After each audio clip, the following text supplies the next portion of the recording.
महायोगी अरविंद के पिता कृष्णधन घोष इसके शिकार हो गए थे और इसीलिए उन्होंने अपने बेटे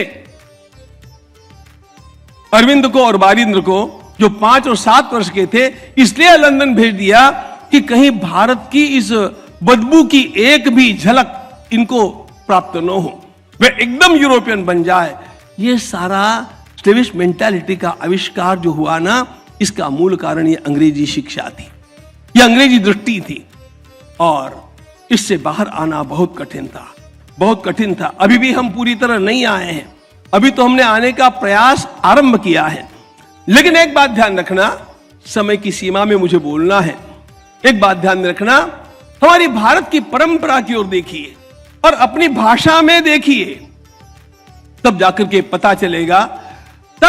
पता चलेगा सारे संसार को ज्ञान की सारी शाखाओं का प्रक्षेपण जो किया गया वो भारत से किया गया। Light has always come from the East, ऐसा कहा जाता था। स्वामी विवेकानंद ने कहा light has always come from East नहीं, light has always come from India, India and India alone. ये ज्ञान से प्रकाशित देश था। एक सादी बात पूछूं, बोलने के विषय बहुत है मित्रों, समय सीमित है। 6 महीने पहले पुणे के लगभग 300 चार्टर अकाउंटेंट्स मेरे सामने बैठे थे और मुझे बोलना था। मैंने उनसे पूछा, मैंने उनका अभिनंदन तो किया ही किया जो करना था, लेकिन मैंने कहा कि धन कैसे कमाना, उसकी व्यवस्था कैसे करना और फिर दूसरा भी एडजस्टमेंट कैसे करना, ये सब आप लोग तो जानते हैं। मैंने कहा कमाए हुए धन का खर्च कैसे करना, मैंने धन कमाया उसको खर्च कैसे करना, इसके बारे में आपके पास क्या सूत्र है? धन कमाने से जीवन सफल होता है, लेकिन धन कैसे खर्च करना ये जिसको पता होता है ना, उसका जीवन सार्थक होता है मित्रों। जीवन केवल सफल होकर के नहीं चलता, वो सार्थक भी होना चाहिए। और वो सार्थक तब कहा जाएगा जब जीवन के अंत में व्यक्ति को लगेगा yes I did live a significant life, मैंने कमाया, मैंने उसका यथा योग्य उपयोग भी किया। उसके बारे में क्या गाइडेंस आपके पास? एक भी चार्टर्ड अकाउंटेंट को इसका कुछ पता नहीं है। मैंने कहा भारतीय शिक्षा पद्धति में क्या बतलाता हूं आपको, ये श्रीमद् भागवत का श्लोक बतलाता हूं आपको। भगवान श्री कृष्ण ने उद्धव जी से कहा कमाया हुआ धन कैसे खर्च करना चाहिए, उसके 5 कैटेगरीज कैसे होनी चाहिए। उसका क्रम बदल करके बोलता हूं ताकि आपको वो सरल लगेगा।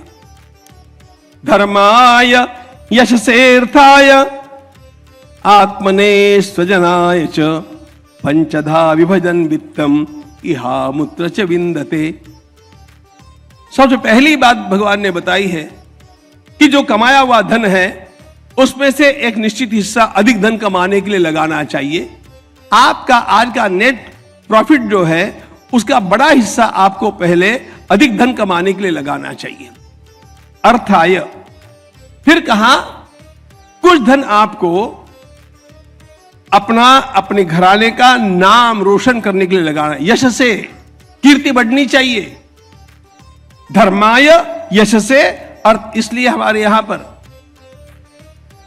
धर्मशालाएं बनती थी, दादाजी का नाम दिया है। घाट बनता था, वहां किसी का नाम दिया है, ये यश है। धर्माय यश से अर्थाय, फिर कुछ कर्म ऐसा करना चाहिए, कुछ दान ऐसा करना चाहिए जो किसी को पता नहीं है। कीर्ति को बढ़ाने के लिए कुछ दान किया जाए, ये एक बात हो गई। लेकिन कुछ दान ऐसा भी होना चाहिए जिसका किसी को पता नहीं, वो शुद्ध दान है, वो धर्माय। धर्माय यश से अर्थाय, फिर कहते हैं अपना जो परिवार है, my own and my extended family, उनके लिए मैंने क्या खर्च किया, इसका विचार होना चाहिए। और फिर कुछ स्वयं के लिए भी खर्च करना चाहिए। इन पंचधा विभजन वित्तम इहा मुत्र च विंदते, जो इस प्रकार से वित्त का व्यय करेगा उसे कभी भी पछताना नहीं पड़ेगा। अब इसका परसेंटेज वाइज कैसे बदलता है आयु के अनुपात में, उतना विस्तार करने का आज का समय नहीं है। मुझे बतलाना आपको केवल इतना है कि हमारी प्राचीन शिक्षा पद्धति में और हमारी प्राचीन जीवन पद्धति में मनुष्य के छोटे से छोटे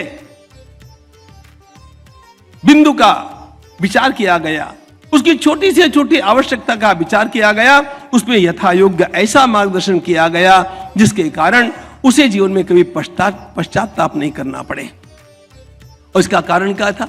इसका कारण यह था कि हम लोगों ने इन सारी बातों के नीचे धर्म का अधिष्ठान माना। जब धर्म कहते हैं ना, तो कभी कभी लोगों को पूजा पद्धति याद आती है। पूजा पद्धति धर्म का एक अंग है मित्रों, ध्यान रखना। धर्म का अनुवाद हम लोग रिलीजन के रूप में करने लगे, वहां से सारी खटपट आरंभ हो गई। धर्म का अनुवाद अंग्रेजी में हो सकता नहीं। ऐसे अनेक शब्द हैं जिनका अनुवाद अंग्रेजी में हो नहीं सकता। उसमें प्रधान शब्द धर्म है, इट्स नॉन ट्रांसलेटेबल। हो सकता है क्या? अभी पितरों के दिन चले हैं, आप सब लोग पितरों का श्राद्धादिक कर्म जानते हैं। मैं एक सादा अंग्रेजी वाक्य बोलता हूं, आप उसका, मैं सादा हिंदी वाक्य बोलता हूं, आप अंग्रेजी अनुवाद कर दीजिए। मैंने पिताजी का पिंडदान किया, पिताजी के लिए मैंने पिंडदान किया। अब बताइए इसका पिंड का हाउ टू ट्रांसलेट पिंड? Is it a rice ball? It's not a rice ball, it's much more than that. मुख्य बात यह है कि हर शब्द के साथ भावनाएं उस संस्कृति के अनुसार लगी हुई होती है। इसलिए जो श्राद्ध कहते हैं तो हमारा मन श्रद्धा से भरता है। पिताजी का पिंड यह एक अत्यंत श्रद्धा का विषय होता है। उसी प्रकार धर्म पूजा पद्धति नहीं है, धर्म का एक छोटा अंग पूजा पद्धति है। धर्म क्या है, इसको ध्यान में लीजिए। जिस धर्म को ध्यान में लेकर के भारतीयों ने आध्यात्मिकता को हमारी सारी क्रिया पद्धति का अधिष्ठान बना दिया, वो धर्म क्या है? इट्स बैलेंस अमंग्स 4 प्रिंसिपल्स: व्यष्टि, समष्टि, सृष्टि और परमेष्टि। व्यक्ति, समाज, प्रकृति और परमात्मा, इन चारों के बीच में पूरी तरह का संतुलन रहना, इसके लिए जो तत्व है उनका नाम धर्म है। इन चारों में संतुलन होना चाहिए। Man is the measure of all things, ऐसा कहकर के हमने मनुष्य को अधिक महत्व दिया और हमने पशुधन का नाश किया, हमने प्रकृति का नाश किया। इसका परिणाम आज सारा संसार भुगत रहा है। अब पर्यावरण कर रहे हैं, अब पेड़ लगाओ, पेड़ काटे किसने? भारतीय परंपरा की ओर देखिए।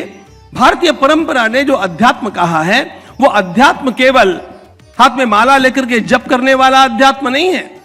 आपको पुष्पों से प्रेम करना चाहिए, पौधों से प्रेम करना चाहिए, फूलों से प्रेम करना चाहिए, पशुओं से प्रेम करना चाहिए, प्राणी सृष्टि से प्रेम करना चाहिए। इन सब की ओर आपको आत्मीयता की भावना से देखना चाहिए। जब मैं आत्मीयता की भावना से मेरे पास आने वाले हर व्यक्ति को देखूंगा, हमने परमात्मा को केवल वैकुंठ में नहीं देखा। भगवान कहां विराजमान है, इसका उत्तर हमारे भारतीय मनीषियों ने यही दिया: ईश्वर सर्वभूतानां हृद्देशेर्जुन तिष्ठति। वो सबके अंतरंग में विराजमान है और इसलिए मेरे पास आने वाले हर व्यक्ति को मैं संतुष्ट करके भेजूं। यह भारतीय संपूर्ण विचारधारा का मूल अधिष्ठान है और यह आध्यात्मिकता है। आध्यात्मिकता तिलक छापा करने में केवल नहीं है, वो तो अपना अपना संप्रदाय के अनुसार जिसको जो करना है करना चाहिए, वो अच्छी बात है। किंतु मूलतः परस्पर देवो भव, सबके भीतर एक चैतन्य विराजमान है। रेवरेंस फॉर क्रिएशन, ये मूल बात है। सबके लिए मेरे मन में आदर हो, व्यक्ति के लिए हो, प्रकृति के लिए हो। कभी भी हम लोगों ने प्रकृति का इस प्रकार का नाश नहीं किया। कभी भी इस देश की एक बात ध्यान में रखना, इस देश की आध्यात्मिकता का ही परिणाम यह है कि इस देश ने कभी भी किसी के ऊपर आक्रमण नहीं किया, कहीं पर जाकर के लोगों को जबरदस्ती धर्मांतरित नहीं कराया। कभी किसी को एक्सप्लॉइट नहीं किया। यह देश दाताओं का देश रहा, यह देश ज्ञानियों का देश रहा, यह देश प्रेमियों का देश रहा, यह देश आने वाले सभी लोगों के स्वागत करने वालों का देश रहा। यह इस देश की मूल आध्यात्मिकता है। और इसीलिए सर्वे भवन्तु सुखिनः, सर्वे सन्तु निरामयाः, सर्वे भद्राणि पश्यन्तु, मां कश्चित् दुःख भाग् भवेत्, यह इस देश का डिंडिम रहा। अब यह भावना लेकर के जो कोई चलेगा वह किसी भगवान की पूजा कैसे करता है, इसके बारे में कभी भी हमारे देश में मतभेद हुआ ही नहीं। साधना नाम अनेकता, कोई कैसा भी कर सकता है। धर्म माना गया, हमारे जीवन में सद्गुणों का विकास होना चाहिए।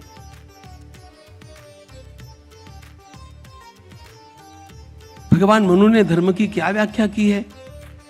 द्युतिक्षमा दमोस्तेयम शौचम इंद्रिय निग्रह धीर विद्या सत्यम क्रोधा दशकम धर्म लक्षणम।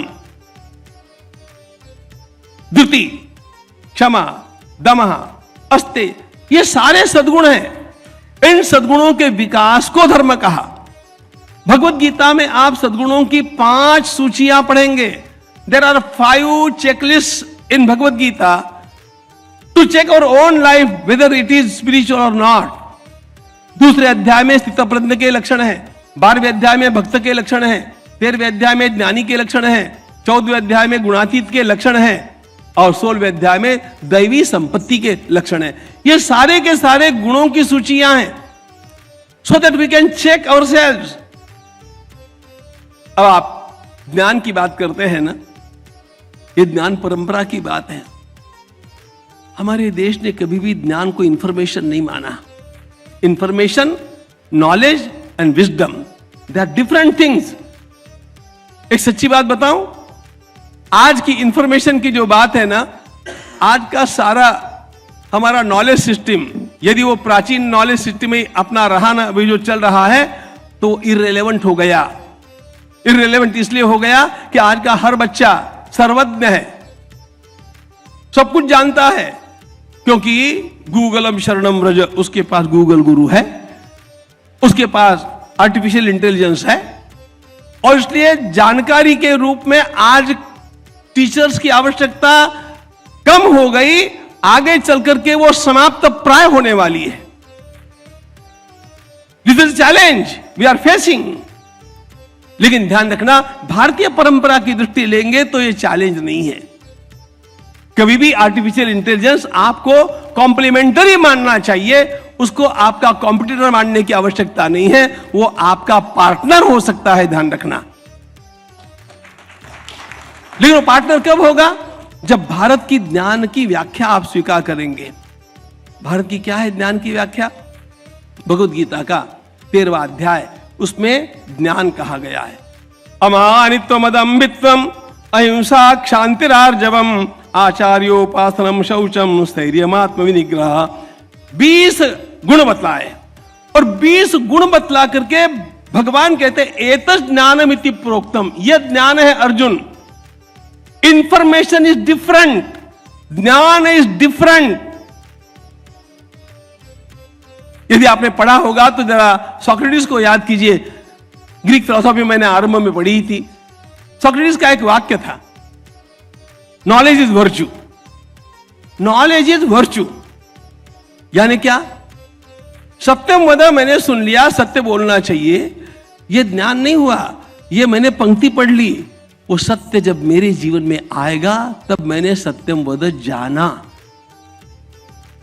यह मेरे जीवन में उतरना चाहिए। Knowledge is virtue.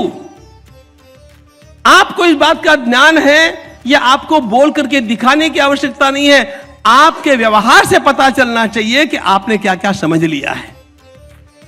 यह जो आचार पद्धति है, यह आचार पद्धति टीचर बनकर के नहीं लाई जा सकती, यह आचार पद्धति गुरु बनकर के ही लाई जा सकती है। क्योंकि एक गुरु, हमारे गुरुकुलों में हम 48 गुरुकुल चलाते हैं, 48 in north India, right from Jammu to Manipur.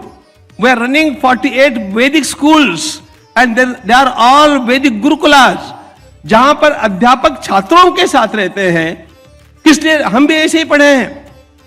उसका परिणाम क्या होता है? स्कूल में आकर के, क्लासरूम में बैठ करके जो पढ़ना है, रटना है, वो तो एक बात है, लेकिन छोटा बालक देखता है मेरे गुरुजी चलते कैसे हैं, वो बोलते कैसे हैं, वो बड़ों के साथ व्यवहार कैसा करते हैं, वे छोटों के साथ व्यवहार कैसा करते हैं। ये जो गुणों का एक दूसरे में संक्रमण है ना, ये समीप रहे बिना नहीं होता। इसलिए मैं आपसे प्रार्थना करूंगा कि ये अंग्रेजी का टीचरशिप छोड़ दीजिए और भारतीय गुरु बन जाइए। ये बहुत बड़ी आवश्यकता है।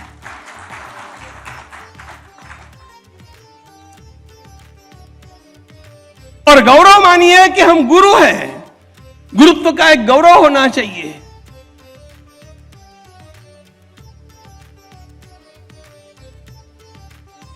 गुरु केवल इंफॉर्मेशन नहीं देता, गुरु जीवन देता है, जीवन की दृष्टि देता है।